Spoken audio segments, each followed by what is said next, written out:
Thank you, guys. Thank you for the warm welcome. I feel it.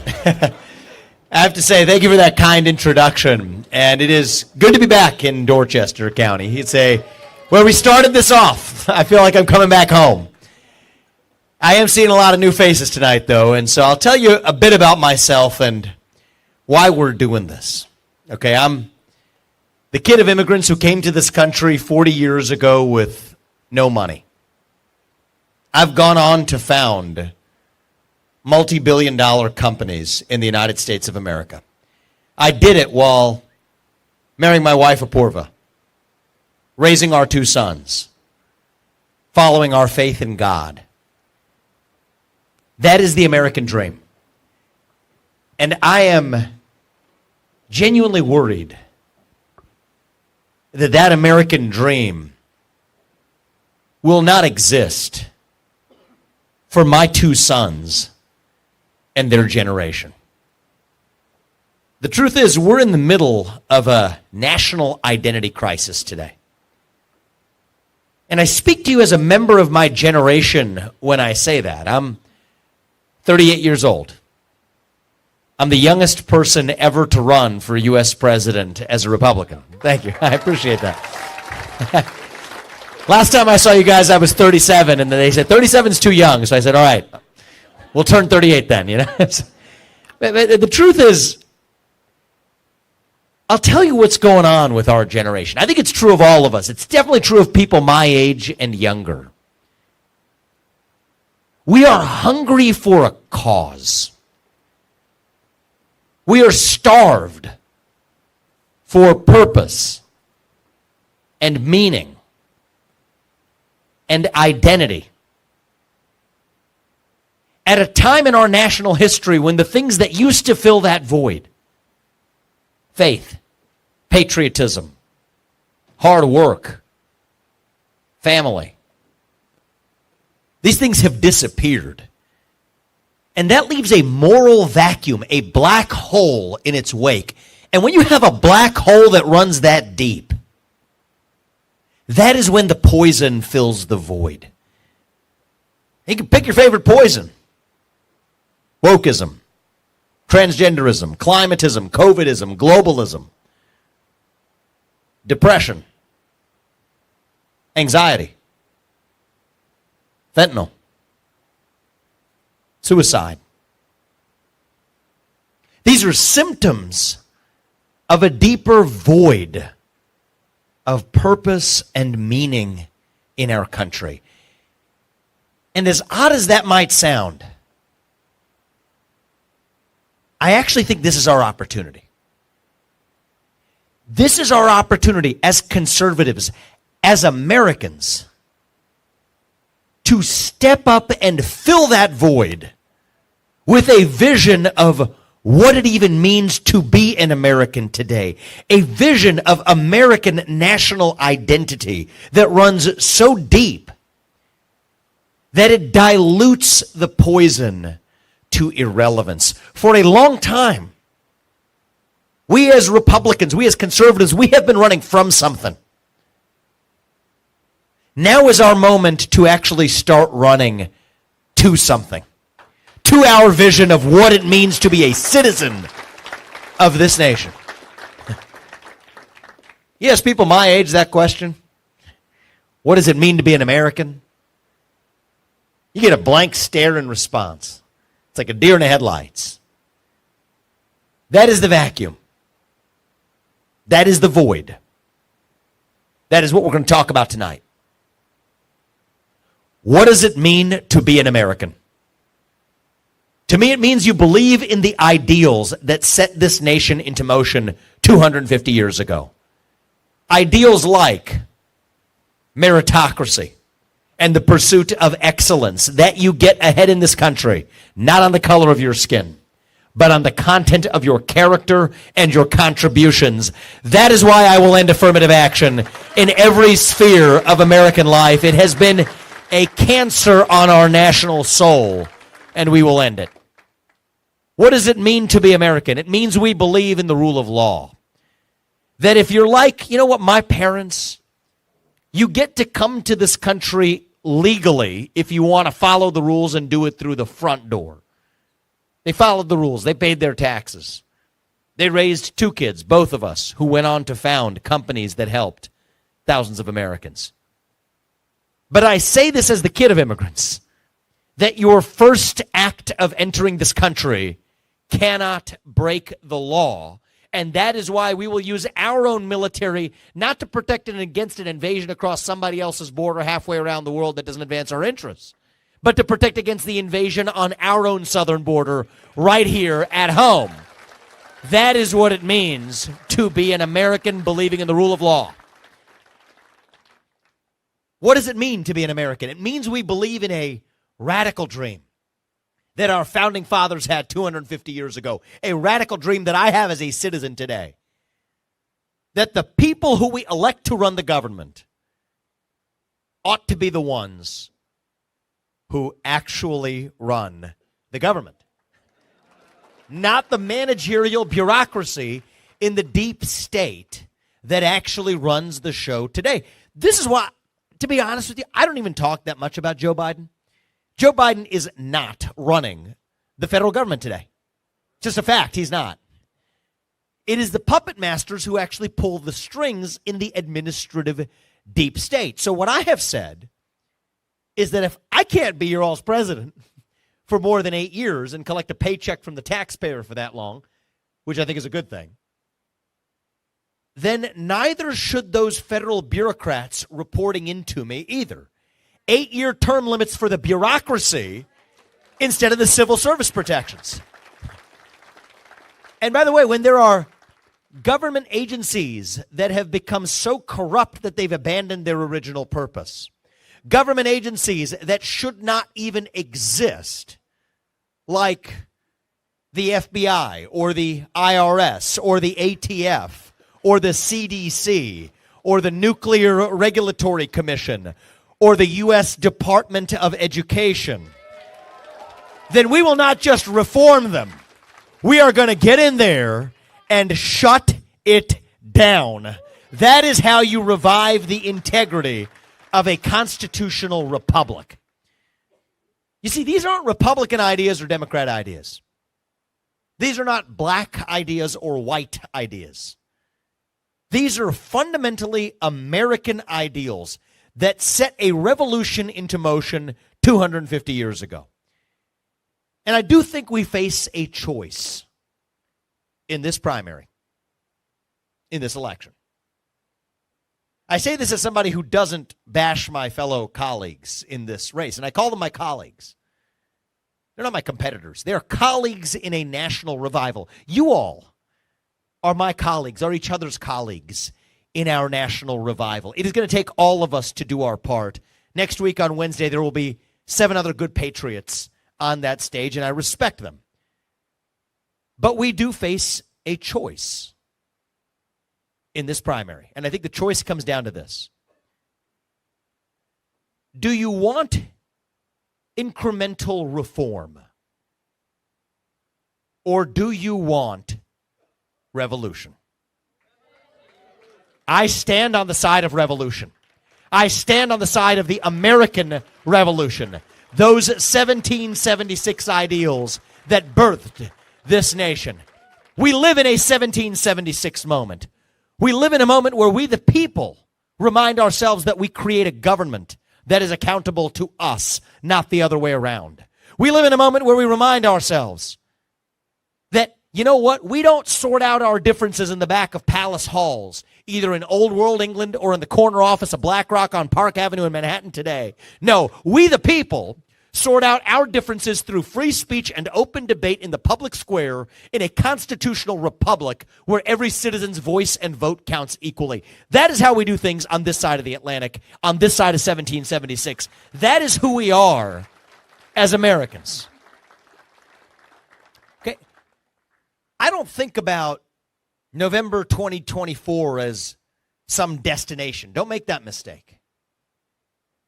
November 2024 is the start line. For me, the destination is January of 2033. When I leave office after 2 terms.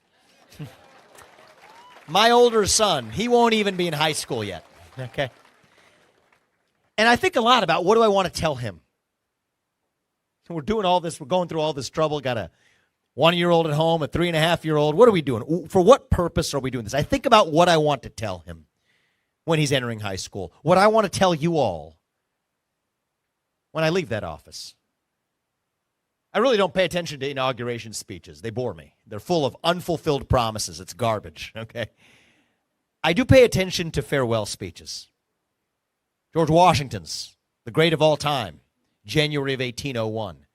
Dwight D. Eisenhower's along the way. Ronald Reagan in January of 1989, where he said that we revived a national character that we lacked when he took office in 1981.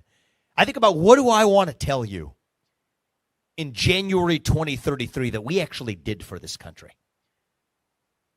When we're leaving that day, I want to tell you that once again in the United States of America, we have 3 branches of government, not 4, that we shut down the administrative deep state, that we reduce the federal employee head count by over 75%. I believe we can do it.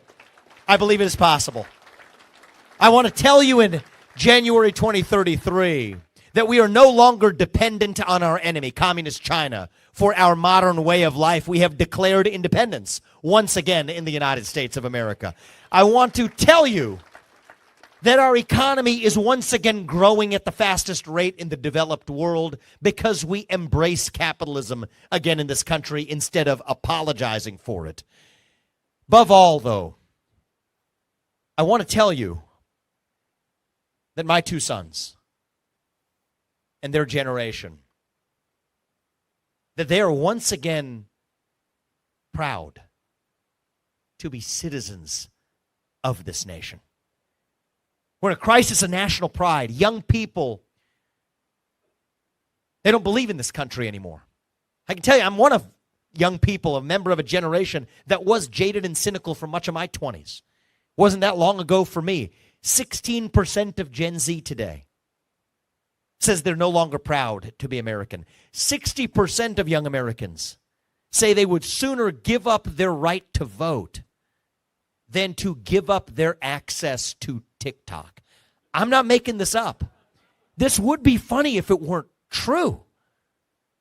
This is not the stuff of a nation that's built to last for more than another generation. My wife asked me last December, first thing she said as a thinking, sane person was, are you sure we want to do this right now in our life, as not wait, say, 20 years from now when our kids are out of the house, maybe we have some more experience? The truth is, I don't think we have 20 years left as a country. I don't think we're working with that much time. I do not want to be the generation that history looks back at and says, we were the ones who finally blew it 250 years in with our founding fathers squandering it to become just another fall of the Roman Empire. I reject that. I think this is our opportunity to actually look at things a little differently and say, you know what? It might just be a special time for us to be alive now, as it was in 1775, as it was in the spring of 1776. We have a government that tells us that, you know what, we the people, we can't handle the truth. We can't handle the truth about the origin of COVID-19. We can't handle the truth about what we knew about the vaccine or mandate lockdowns in this country. That we can't handle the truth about a Hunter Biden bribery story on the eve of a 2020 election. That we can't handle the truth about what really happened on January 6th. That we can't handle the truth about that Nashville shooter manifesto, the transgender shooter of a Christian school that they still have not released. I think we live in a moment where we say, you know what? We the people, we can handle the truth. In fact, we create a government that we require tells us the truth, that we stand up for the truth. That is who we are. That is what the American Revolution was actually fought for. And that is what we have an obligation to recreate today. That is what this campaign is actually all about. It is about standing up for the truth, speaking the truth, doing it without apology, Today we have an epidemic of fear in our country.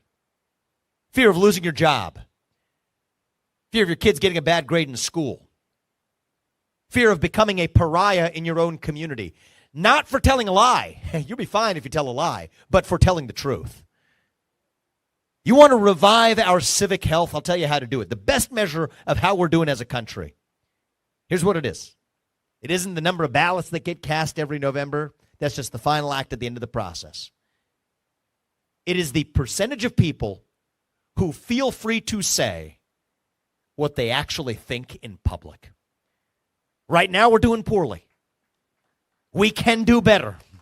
The only way we're going to do it is all of us starting to talk openly again, to say in public what we will say at the dinner table. When you're the only person in that room, that parent-teacher conference, that board meeting, heck, at the dinner table with your own kids, standing up for your own parents, for that matter, standing up for what is true, speaking that truth. And in this race, I am doing my part. We will stand up and speak the truth, not when it is easy, but when it is hard. That's what we're going to do tonight. Speak the truth. God is real. There are two genders. Fossil fuels are a requirement for human prosperity. Reverse racism is racism. An open border is not a border. Parents determine the education of their children.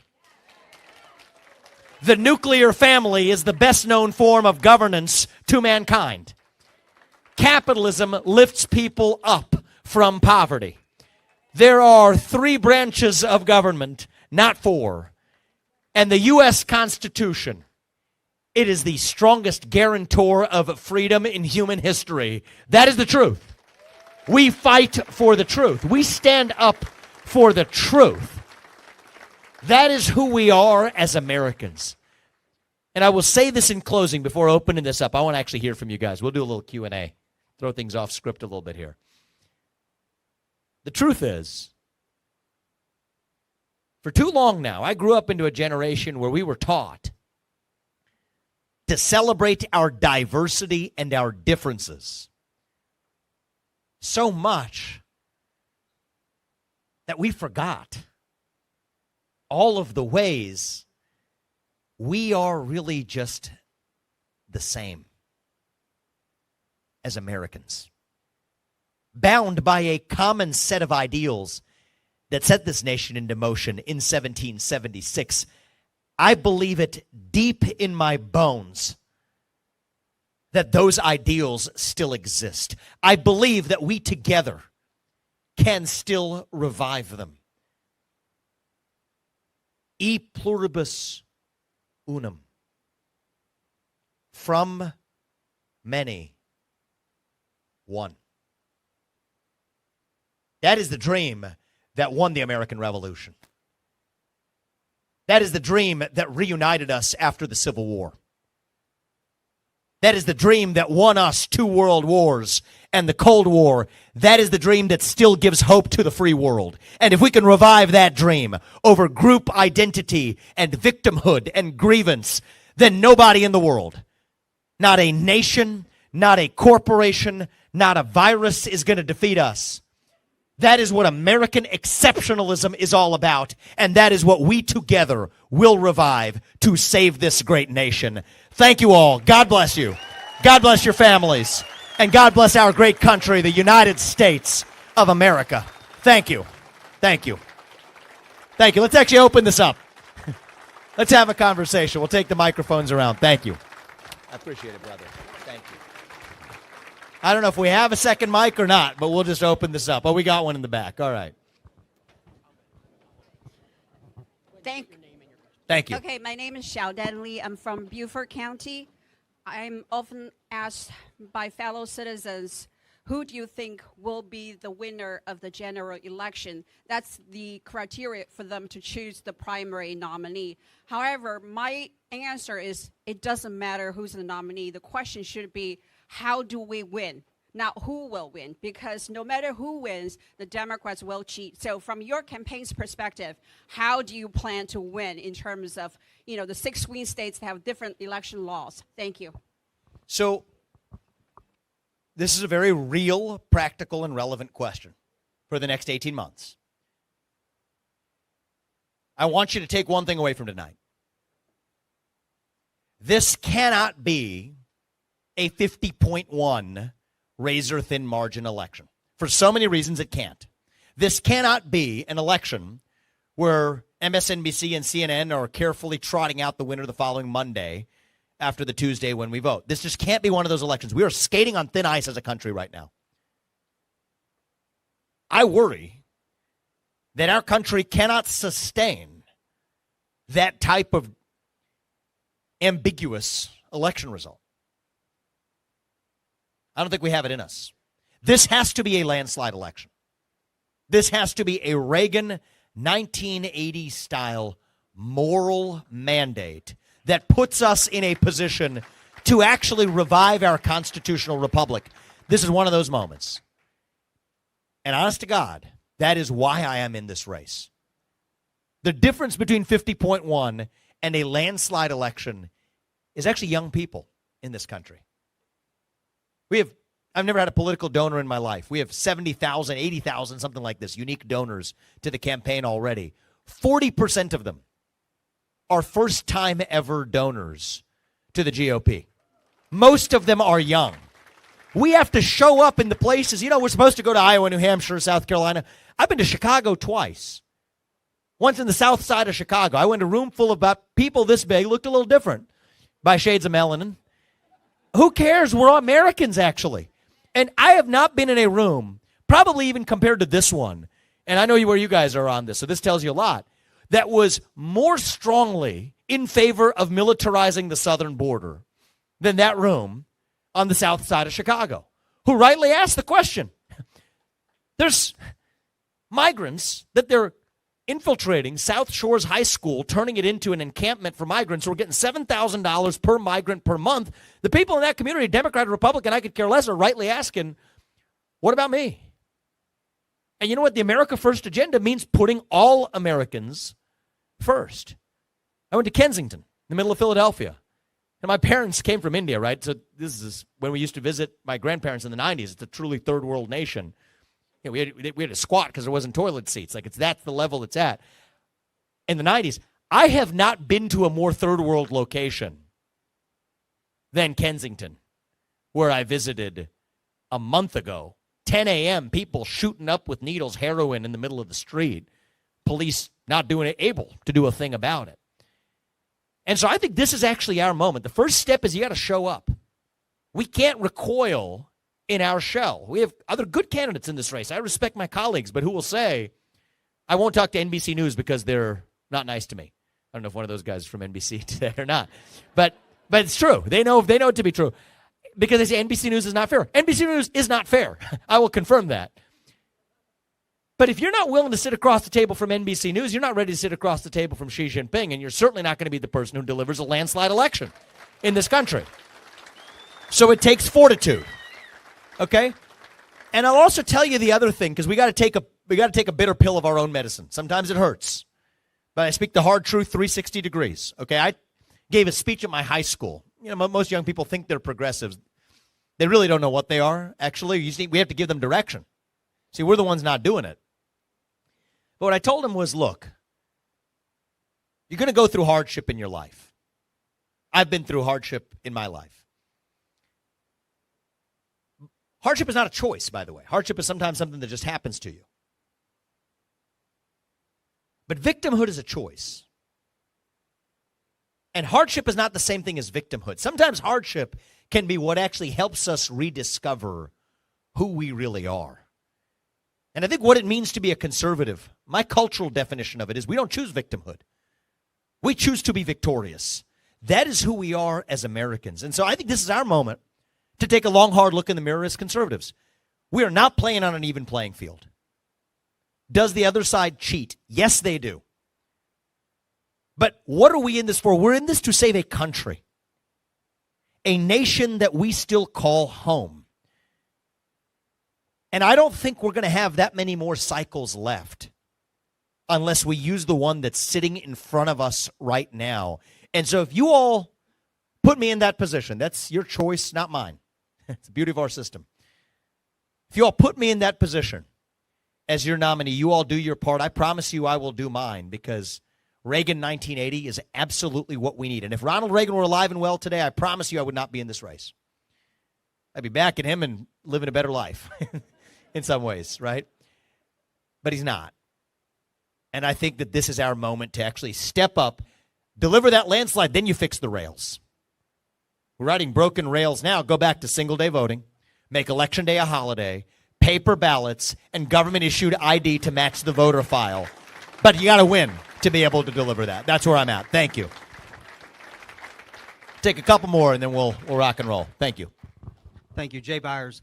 And I believe since 1949, the People's Republic of China has been our #1 external threat, and we're just now seeing it. I would love for you to expand on your thoughts on that, as well as the semiconductors coming out of Taiwan and how you want to address that. Sure. Yeah, I believe in clarity here. So I'm with you, but I think actually I would say it was since the 1990s. Because still back from much of the Cold War, the USSR was still the bigger